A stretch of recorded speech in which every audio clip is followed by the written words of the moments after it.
여러분 요새 매주 모의고사 보고 계시죠? 파이널 과정에서 대체로 대부분 강좌가 모의고사 풀고 해설하고 이감이든 상상이든 다양한 컨텐츠에서도 모의고사 풀고 실전 연습을 하기 시작하고 있을 겁니다. 오늘 9월 모의고사도 마찬가지죠. 모의고사 풀고 보통 뭐 하나요? 채점하고 오답 정리하시죠. 형 9월 평가원은 해설지가 따로 있지 않으니까 유튜브에 해설 강의 검색해보고 제게 나왔다면 좀 좋겠는데 어쨌든 뭐 메가스터디나 이런데 인강 사이트 들어가서 해설 강의 올라오면 그거 보면서 틀린 부분, 내가 어려웠던 지문 좀 해설 보고 이해하고 넘어가고, 좀 성실하신 분들은 지문의 정답의 근거도 좀 찾아보고 틀린 이유, 해설 그런 내용들도 막 써보죠. 훌륭합니다. 시험 치는 것만 해도 되게 힘들고 체력적으로 지치는 건데 오답 정리까지 하고 넘어간다? 그 자체로 칭찬받아야죠. 근데 우리가 칭찬받자고 공부하는 게 아니잖아요. 모의고사 푼 게 성적이 올라야 되잖아요. 그쵸? 실무 풀 때마다 계속해서 꾸준히 내가 성적 올리기 위해서 모의고사 푸는 거니까 성적이 올라야 될 텐데 진짜 오르고 계신가요? 그러니까 풀 때마다 실력이 보완되고 성적이 오르고 그렇게 꾸준히 올려서 이제 한 10주 정도밖에 안 남았으니까 매주 한 회차 또는 두 회차 정도 푼다면 10에서 20회 정도 모의고사 푸는 게 수능에서 성적 향상으로 나와서 기적이 나와야 되는데, 많이 올려야 된다면 진짜 많은 점수가 한 번 칠 때마다 보완이 돼서 올라가야 되는데 그러고 있나요? 모의고사 풀이하는 게 실질적인 실력 향상으로 넘어가기 위해서는 오답 정리가 아니라 오답 분석이 필요합니다. 여러분들이 보통 하는 오답 정리가 뭐죠?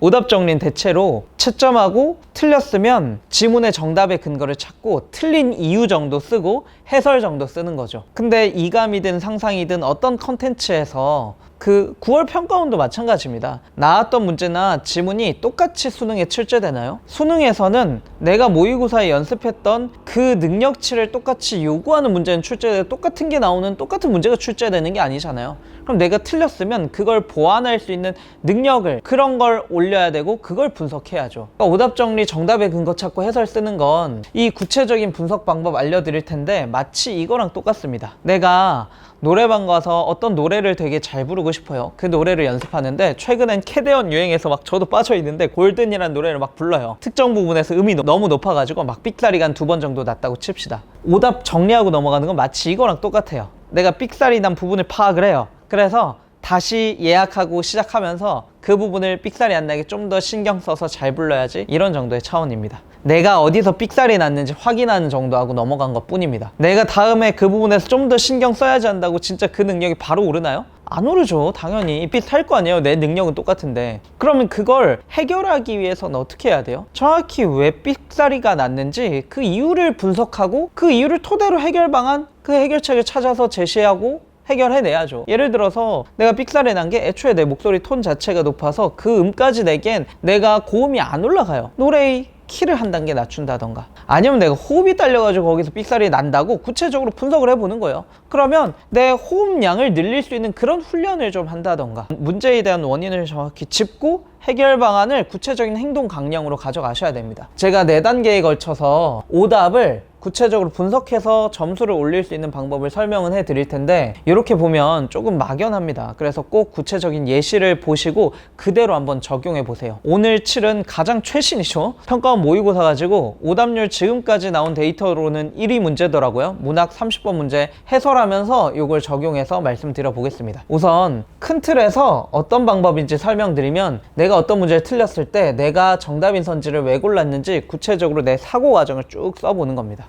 다음, 정답인 선택지에 내가 정답을 골라내기 위해서는 이 정답을 가기 위해서 필요한 사고 과정을 또 한번 정리해 보는 겁니다. 이때 해설 강의나 해설지가 도움이 되겠죠. 그런 다음 1번과 2번 사이의 간극을 분석해 보는 거죠. 내가 이런 사고를 하기 위해선, 이런 생각을 안 하기 위해선 어떤 생각을 했었어야 되는지를 한번 분석해서 써보는 겁니다. 됐죠? 그런 후에 내가 이걸 갖추기 위해서 결국 교정해야 되고 이런 능력을 올려야 될 텐데, 이걸 갖추기 위해서 이제 일주일 동안 다음번 모의고사 치기 전에 어떤 식으로 행동하고 어떤 공부를 추가적으로 해야 되는지를 구체적인 행동 강령을 정리하고 바로 실행해 보는 겁니다. 계속해서 교정이 되겠죠? 이걸 10주간 보완한다고 해보세요. 일주일에 한 가지 문제점, 한 가지 능력만 올라도 10가지 능력이 올라서 당연히 성적이 팍 튀어오를 수밖에 없습니다. 한번 구체적으로 들어가 봅시다. 오늘 치른 모의고사의 오답률 1위로 지금까지 나오고 있는 문제인데, 예를 들어 제가 30번 문제를 5번 골라서 틀렸다고 한번 가정해 볼게요. 그러면 내가 왜 5번 골랐는지, 정답은 1번이었는데 1번은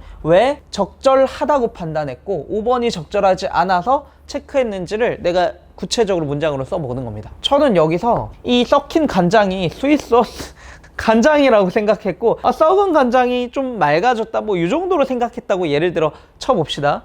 그렇기 때문에 그게 만족감이랑 이어지질 못했어요. 그런 생각을 하지 못해서 이건 관련 없는데 이 정도 생각을 했다고 쳐봅시다. 그리고 1번 선택지는 시냇가에서 정간을 걸어 놓는 것이 자연 친화지, 자연에서 즐기는 건데, 그래서 일상적 생활 공간으로서의 자연에, 그래 자연에 머물고자 하는 모습이야, 이 정도 생각했다고 쳐봅시다. 문장으로 이렇게 정리했습니다. 시냇가의 정간 부분은 자연에서 노는 부분이라 자연에서의 만족감이라고 생각했음. 간장의 어의 의미를 소스로 생각함. 그게 깨끗해져서 이거 그냥 간장이 깨끗해진 거지, 이게 무슨 한시적의 어휘도 잘 모르겠고 만족감이라고 생각하지 못했다. 근데 이제 해설지 보고 이게 1번이 왜 정답이고 적절하지 않고 5번이 왜 적절한 건지 그 이유를 다시 한번 써보는 겁니다. 1번이 적절하지 않았던 이유는 여기 일상적 생활 공간이 틀렸죠. 사실 화정가라는 작품을 제대로 공부했다면 이게 왕의 어떤 기념일 때문에 꽃놀이 가는 거, 여성들이 꽃놀이 넘어가고 싶은데 이거 기념 삼아서 꽃놀이 즐기는데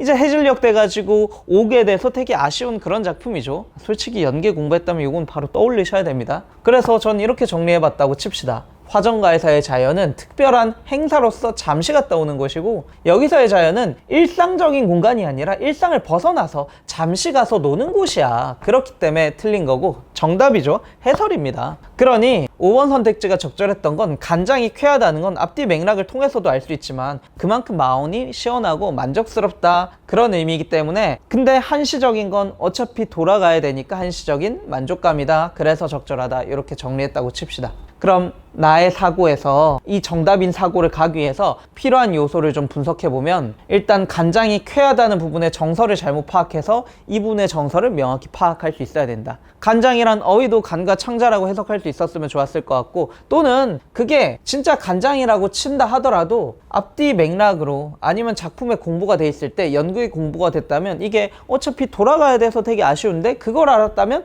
내가 정답인 사고를 할 수 있었을 거다. 또 여기서 그냥 넘어간 게 일상적 생활 공간 요거를 가볍게 넘어가고, 그러니까 자연에 꽂혀가지고 이거 자연 즐기는데 자연 만족감인데 대충 뭐 요렇게만 봤다면 선택지를 자연이라고 크게 대충 독해하고 넘어가서 잘못 판단했다 라고 분석을 해볼 수 있겠죠. 그러면 이제 시간을 들여야 됩니다. 시간을 들여서 내가 이걸 보완하는 방법을 써보는 겁니다. 이거 하기 위해서 뭐 해야 되죠? 연계 공부를 좀 더 충실히 하면 되죠. 이거 하기 위해서 뭐 하면 되죠? 선택지를 꼼꼼하게 독해하고 분석하는 연습을 하면 되죠. 그러면 선택지를 꼼꼼히 봐서 이 부분이 틀렸다 캐치할 수 있을 거고, 애초에 연계 공부, 지식 공부가 좀 더 잘 돼 있었다면 이 부분의 의미를 더 명확히 판단할 수 있었겠죠. 구체적인 행동 강령으로 이렇게 써보는 겁니다.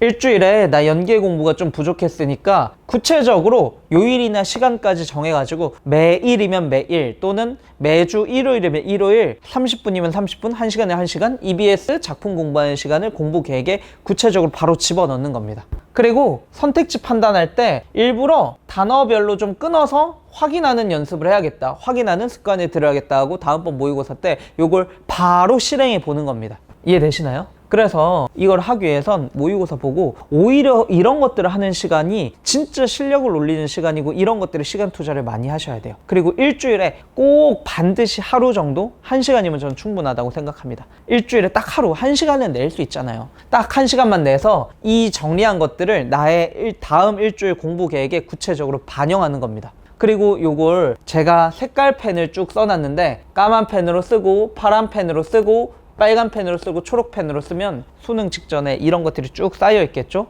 쭉 내가 어떤 부분을 항상 잘못했는지를 쭉 살펴보고, 바람직한 사고 과정도 쭉 복습해 보시고, 내가 교정해야 될 부분도 계속 피드백을 보시고, 내가 구체적으로 행동해야 되는 것들을 다시 한번 행동 강령을 쭉 모아서 보면 그게 나만의 최고의 오답노트고 나만의 최고의 행동 지침이자 최고의 국어 교재죠. 그런 식으로 남은 10주간 정리해 나가시면, 그러면 매주 최소한 1개에서 2개 이상은 나의 오답 분석을 통한 약점 보완이 될 거고, 그렇게 보완하면 20개 이상 약점 보완을 했다. 막말로 한 약점당 한 문제로 쳤을 때 10문제 맞추면 그게 기적이죠. 10문제 더 맞추면 20점, 25점인 거 아니에요. 그런 식으로 분석해서 진짜 실무 하나하나 풀 때마다 그게 나의 성적 향상과 직결돼서 기적을 이뤄내시길 부탁드립니다. 감사합니다.